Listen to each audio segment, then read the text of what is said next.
আসলে কংগ্রেস এবং তৃণমূল ভাষায় এক, ভালোবাসায় এক, দুজনেরই ডিএনএ এক। তৃণমূল এখনো নিজের নামের পাশ থেকে কংগ্রেস শব্দটি ছাড়তে পারেনি। তাই কংগ্রেসের পদাঙ্ক অনুসরণ করে তৃণমূল কংগ্রেসও এই দাবিতে সহমত জানাচ্ছে। যদি স্পেশাল সেশন ডাকতে হয় সেটা এক্ষুনি পশ্চিমবঙ্গ বিধানসভায় ডাকার দরকার। যে ঘটনা মুর্শিদাবাদে ঘটেছে তার জন্য স্পেশাল সেশন ডাকুন। বাংলাদেশি মুসলিম অনুপ্রবেশকারী রোহিঙ্গাদের পশ্চিমবঙ্গে আশ্রয় দিয়ে বিভিন্ন নাশকতামূলক কাজের সঙ্গে পশ্চিমবঙ্গের নাম জড়িয়ে যাচ্ছে, তার জন্য স্পেশাল সেশন ডাকুন। আজকে যা করছেন প্রধানমন্ত্রী, সেনাবাহিনী যা করছে, তাহলে দেশের মানুষ সন্তুষ্ট, দেশের মানুষ ঐক্যবদ্ধ। তারা এই নিয়ে বিভাজনের রাজনীতি চায় না।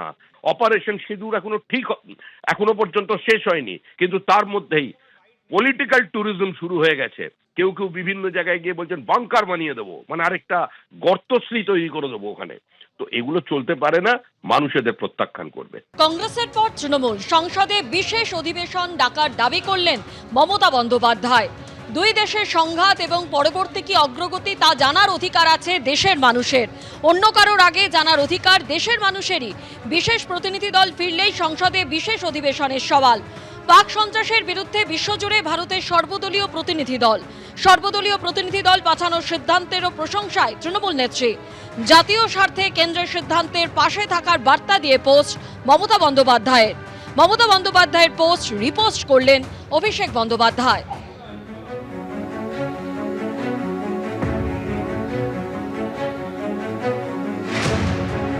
ভারতবর্ষের যে বক্তব্যটা আন্তর্জাতিক দরবারে এই সন্ত্রাসবাদের বিরুদ্ধে জনমত গঠনের জন্য সমস্ত দেশগুলোকে পাশে পাওয়ার জন্য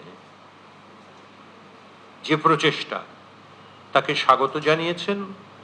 সাথে সাথে মমতা বন্দ্যোপাধ্যায় আহ্বান করেছেন এই 7টি টিম তাদের সফর শেষ করে দেশে ফেরার পরেই অবিলম্বে সংসদের বিশেষ অধিবেশন ডাকতে হবে এবং গোটা ঘটনাটা কি ঘটেছিল এবং এই যে 7টা টিম ভ্রমণ করছেন সারা পৃথিবীতে, তাদের রিপোর্টটাও সংসদে খোলাখুলি আলোচনা করার জন্য প্রধানমন্ত্রীর উপস্থিতিতে তিনি আহ্বান জানিয়েছেন।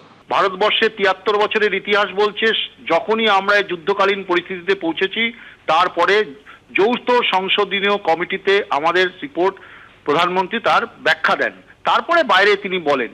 কিন্তু আমরা এই প্রথম দেখছি যে সংসদকে উপেক্ষা করে বাইরে এসে প্রধানমন্ত্রী এসব কথাবার্তা বলছেন। এখন তৃণমূল কংগ্রেসের নেত্রী বলেছেন, ভালো কথা, তিনি তার দলের কথা বলেছেন, সেটা ভিন্ন।